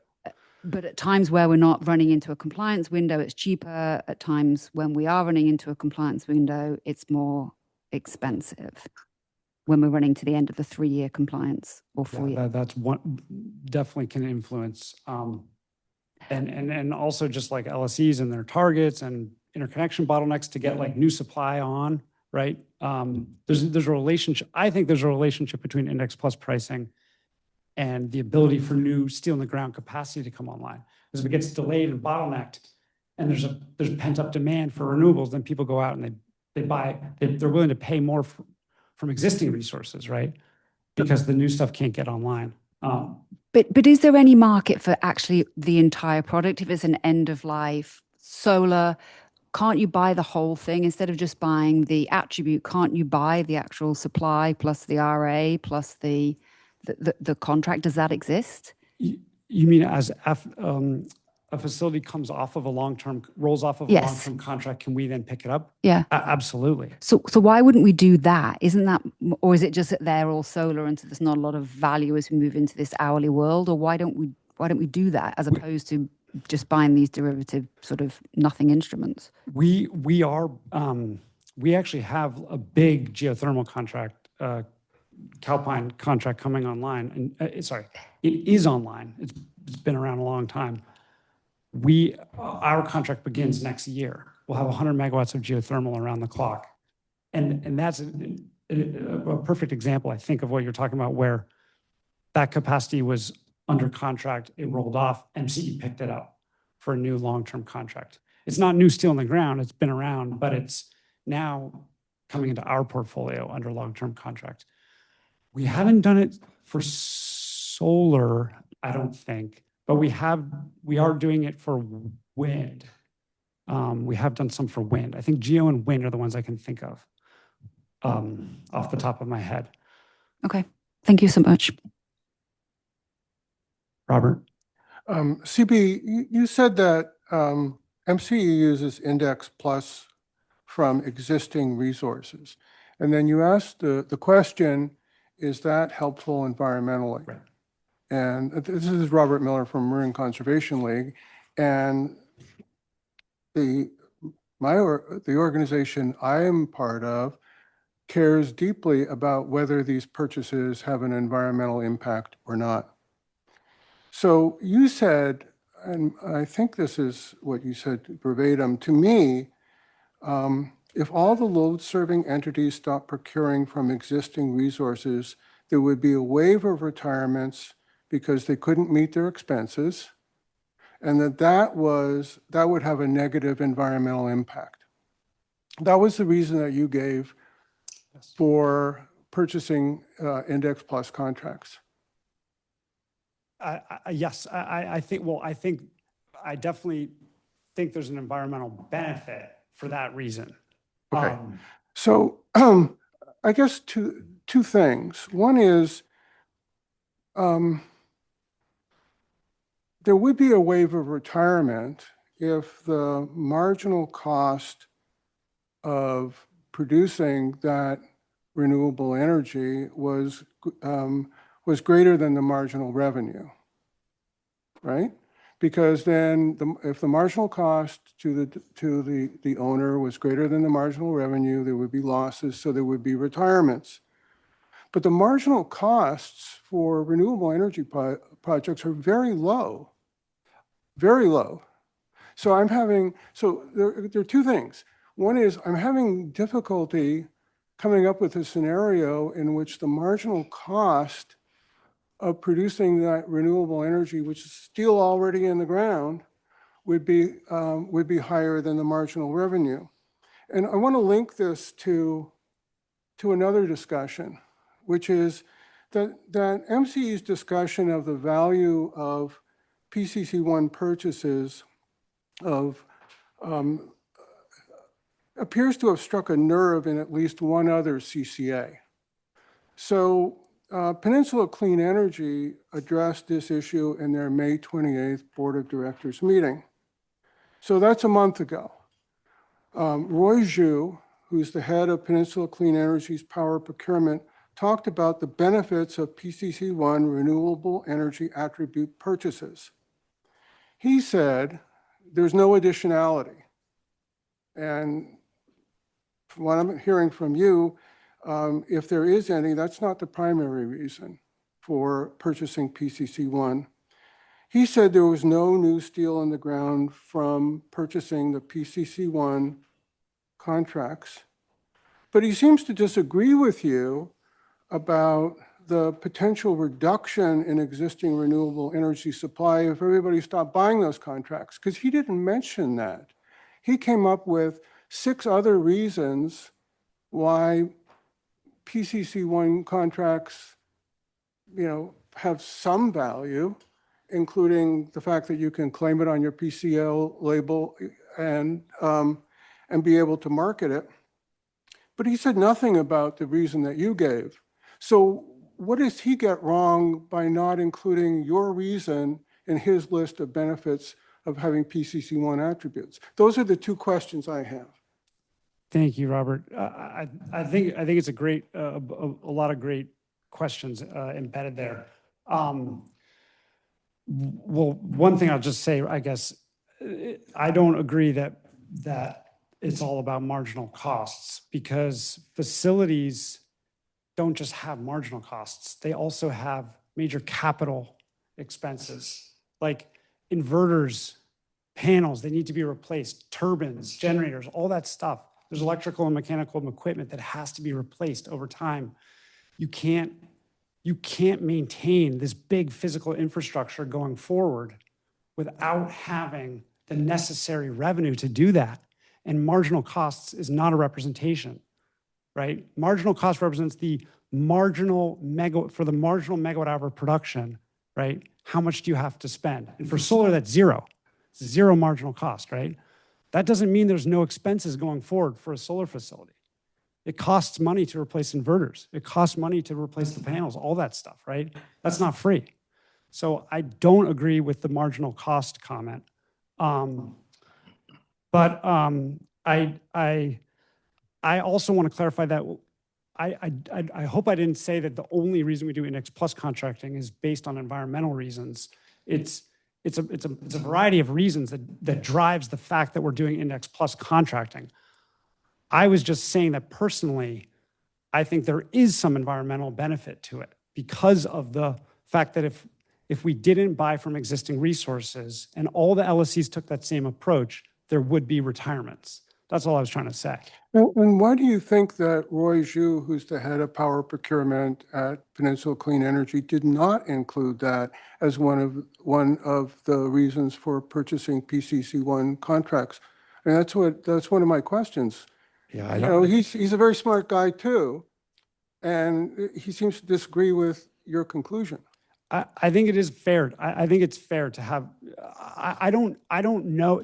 Here's the problem. I don't know the answer to this because it's almost like it's a counterfactual. I don't know whether all these facilities would retire because I can't prove that because it's a counterfactual. The fact is LSCs do buy from existing resources today, right? They do. If they all stopped buying from existing resources, my opinion is that they would retire, a bunch would retire, but I don't know that for sure. Hey, CB, yeah, we talked about this a little. I guess the solar plant's there. It's hard for me to, and you are saying if all the CCAs stop buying, that's kind of, your case is kind of an extreme case. But ignoring that for a second, I think the bottom line is they would, if you are getting some kind of revenue from the attribute today, and you suddenly said, well, I'm not going to get that revenue, there's no market, you would just change your floor price in the CAISO bid stack. Right now, they're putting floor prices in that are -60, -70 in some hours, right? Because they know they're going to get the attribute revenue. Well, they would just, if it wasn't there, they'd just say, okay, I'm going to bid 0. Or 0 is the floor, or 10 is the floor, or 5 is the floor. And what I'm saying is they would still get dispatched because it would still be lower cost than natural gas. And also, it's just hard to imagine a situation in this state where they'd start shutting down solar plants and, because the developer is there generating revenue, they're going to keep generating the revenue because they're going to get revenue, remember, at the marginal revenue, which is being set by the gas plant. So I can't imagine a scenario where even if they have to raise their floor because they can't sell the attribute, there's no market. no attribute market. They're still going to get dispatched. And it's just hard for me to imagine where the state would allow a bunch of these to shut down, even if somehow they weren't getting dispatched, which I don't think is possible. So I'm just wondering if you could comment on the exact mechanism by which the solar plants would fall off the grid. Well, thank you, Dan. One thing I do agree with you. I think if MCE makes a decision not to spend money on index plus contracting, I don't think that will move the needle, right? We're just one entity. So I agree with you there. I mean, you're right, I used an extreme case, which is if all of the load serving entities stopped buying from existing resources. But yeah, in terms of if we all stop buying from existing resources, what that would result in terms of resource retirements, I don't have the data or analysis to really back up my claim. It's just a intuition. Yeah. Hey, Are you familiar with Allison Ong's paper about this? She's a Stanford researcher. It's the only academic research she could find where she said this excess procurement that the CCAs are doing of beyond RPS. So what we do, we kind of move beyond RPS historically, has not led to any additionality at the state level. And she looked at kind of growth rates and whether they changed when the CCA started doing all the excess procurement. I haven't seen that myself, no. Yeah, okay. I can send it to you. Thank you. But the bottom line is no additionality at the state level from all this excess procurement because a lot of it's coming from sellers and it's existing plants, right? And so PG&E might be selling or whoever's selling. Hi there. Thank This you, is Phoebe, oh, sorry. Director Alessio. I know we're about 13 minutes out, and if we go one more slide, Yeah. I do see 3 hands raised: Rebecca, Eric, and Nick. I'm wondering if they can wait for and now we've got Robert. I'm wondering if they can wait so you can get to the last slide and we can do final questions. Yeah. Okay, thank you. Okay, great. I think we're actually already covering some of this content. This was just to tee up the conversation. So I think we're kind of already there. I'll just really quickly orient you to the green box, these are mandatory obligations that we have as a load serving entity. I've already covered a lot of this in the presentation. It's just to say that there's certain things where we don't really have a choice, right? We schedule and pay for our load. We have to buy capacity for MTR and RA. We have to buy enough renewables for the RPS. We ultimately have to get to 100% carbon free by 2045. I want to put a stake in the ground on that. There's more detail to come on that still, how that will be measured and how we'll get there. That's a state requirement. And then to the extent that we import emitting power, we have to buy California carbon allowances. Okay, so those are all mandatory obligations. But what's interesting maybe for today is the choices, right? And we talked a little bit about the load hedging coverage. We already had that conversation, but more to come. Then there's a question that we can tackle maybe next week or a couple weeks from now on capacity, clean capacity beyond MTR. What I think we're talking about today is really these next bullets. How much clean energy beyond RPS requirements? What mix of PPAs versus Index Plus? Existing versus new? What are our emissions targets? These are the choices for MCE. And then I've got some ideas here in red at the bottom. This was just to get the conversation going. I can't quite read those. So I'm pulling up my own. Okay. I'll just go through these really briefly and then open it up. So the ideas for today's discussion, to consider restructuring some of our retail products. I think that's what we're talking about, right? Could we change the way we define light green, for example? We could scale light green back to levels that can be achieved with PPAs only. That's one idea. We could scale light green targets back to the levels required for RPS only. On the flip side, we could add a new product, an hourly green product, where we are meeting specific renewable or clean energy or emissions thresholds on an hourly basis, right? So these are just some ideas to jumpstart conversations. And then the final bullet here, I do want to say this. I would love to have a conversation at some point about whether our targets, whatever they are, should be treated as expectations versus floors, because there's a difference there, and there's a difference in the costs that we ultimately bear when we set these targets as a floor, because we have to procure buffer, and that's expensive. Okay, so that's the slide. CB, Oh yeah, we have a really quick. important reminder. Yeah. I just want to remind what was said at the beginning of the meeting, that this is a public workshop, not a special meeting. So board members, as you know, please don't discuss any topics amongst yourselves that are not agendized this evening. And then CB, since we do have a few folks who have been waiting online patiently, let's start with the online folks today. We have Nick Papas followed by Eric Vayam. Hey, CB, this is Dick Pappas. As mentioned, I'm an MCE customer, and as you know, I also work professionally in this space. I just want to echo the comments others have made. This has been, a really good, robust, and in-depth discussion of really weedy topics. I think it's definitely the best presentation I've seen in this forum, and I think perhaps the best I've seen in the state. So my comment, and this goes back to the conversation with Dan, is I think there's maybe a different way to be thinking about the problem. I think the discussion of existing resources, I agree with a lot of what you said. Existing resources need to be compensated. There's value for the clean energy. They should be paid for it. I do think most of the types of investments you discussed, whether it's turbine replacements or major maintenance, I think it is pretty hard generally for clean energy to actually do that just on the Index Plus. I think they're really looking for those longer term contracts. And I want to just acknowledge the positivity of the contracts you mentioned with the wind facility and the geothermal facility.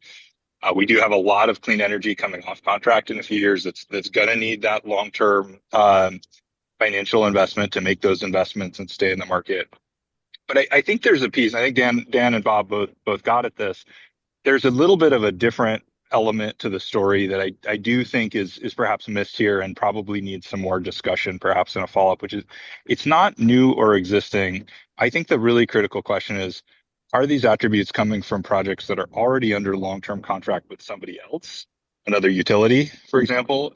In the process of purchasing them from that other utility, is that other utility just backfilling that with natural gas or unspecified power, or in some of the out-of-state cases, coal, and basically mitigating any or eliminating any emissions benefits that MCE might be claiming? And I think that's the really important missing piece. That's been the real emphasis of the legislative prohibition on, this is called resource shuffling. The legislature has weighed in. It's a difficult problem to police, although there are efforts. And I think maybe what's missing here is some more discussion of that dynamic and just, the magnitudes. I think that it's probably fair to say that the majority of the attributes MCE buys are coming, whether it's from PG&E or other, load-serving entities that took allocations from the utilities, or out-of-state utilities.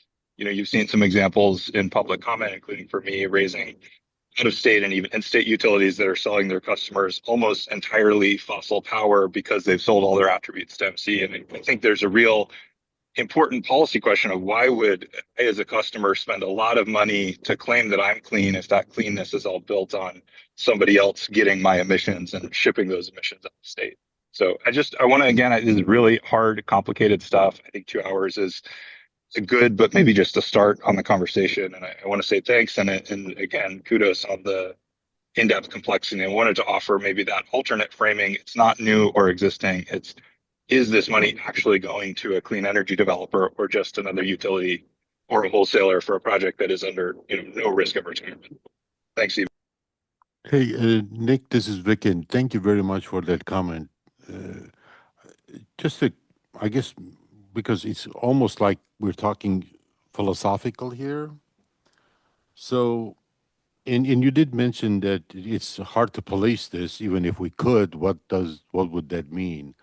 So, are you recommending, or maybe recommending, that our mission and vision, or what we are going after, is beyond our 4 county areas? It's the state, the West?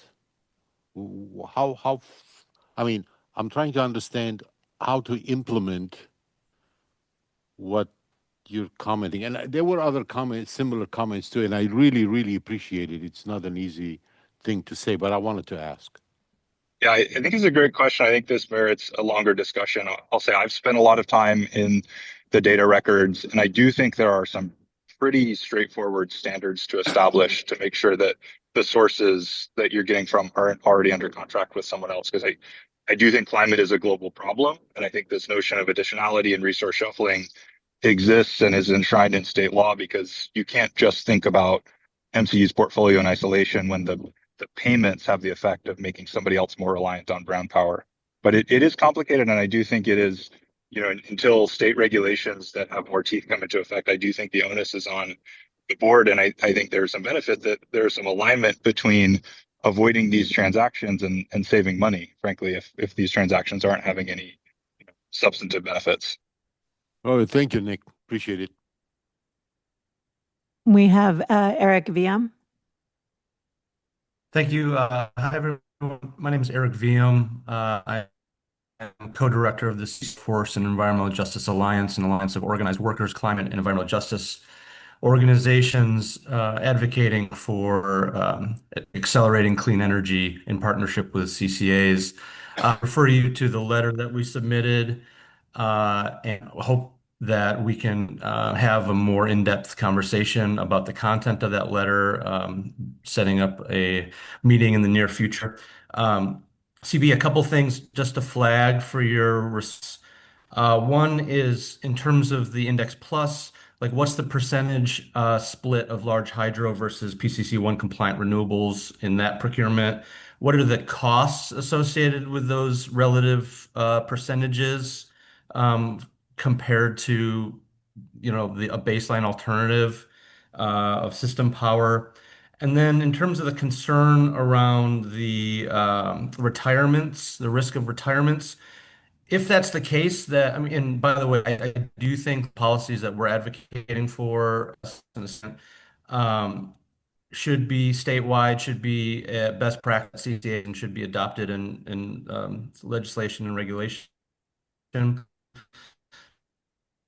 If there is risk of retirement because of the lack of, does that actually create an opportunity for long-term PPAs with those existing facilities that we gain the full value, understanding what they are and getting the RA value and the other pieces that layer in even a small piece into our long-term portfolio. So those are some things that I'd appreciate you to note and opine on if you have that information available. But I do, I want to just acknowledge Nick's comments. I want to kind of really reinforce those. One, in terms of the quality of this conversation, which I think is the best I've ever been part of at a CCA. Thank you.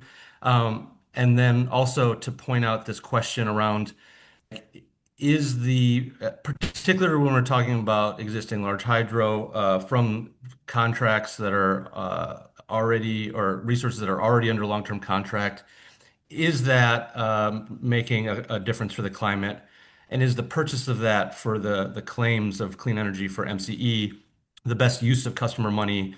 And is there more harm than good being done because of the types of contracts that we're entering into? And so that I think is, I'm concerned we're at end of time, but that is a question and discussion that I think should be the focus of a follow-on workshop. Thank you. Thank you, Eric.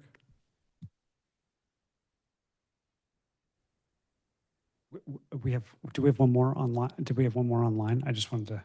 No, I see no additional questions. Okay, I just want to say thank you, Eric and Nick, and I noted all those things down. Thanks a lot. Director Wilkinson, and then Bruce, I think, or yeah. I just wanted to make one additional comment, which is thank you for the information you shared with me via email. And clearly, in addition to these discussions around the 60% for light green, we've got these very ambitious medium-term goals in terms of our GHG-free targets and our renewable targets. And obviously, part of the discussion has to be to bring those back to the board for review. But I concur with everything that's been said by all of the experts from outside of MCE or environmentalists. And obviously right now we are more expensive than PG&E, and so that ratepayer value has to be part of the equation that we're discussing here. I also just wanted to really thank CB and Vicken and everybody else really sincerely for the transparency here. It's been really refreshing, and as board members, it finally allows us to try and make some policy decisions that will be useful for the climate and for the community. So thank you. Thank you.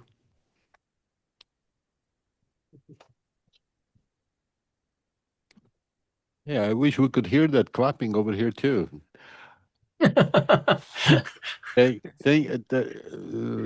Thank you so much for that. Really, staff worked very hard all across to make sure that we have an open, honest, really out-of-the-box discussion.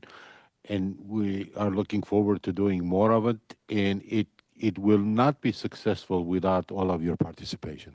So we are depending on that. So thank you again, and looking forward to seeing you all and maybe more next time.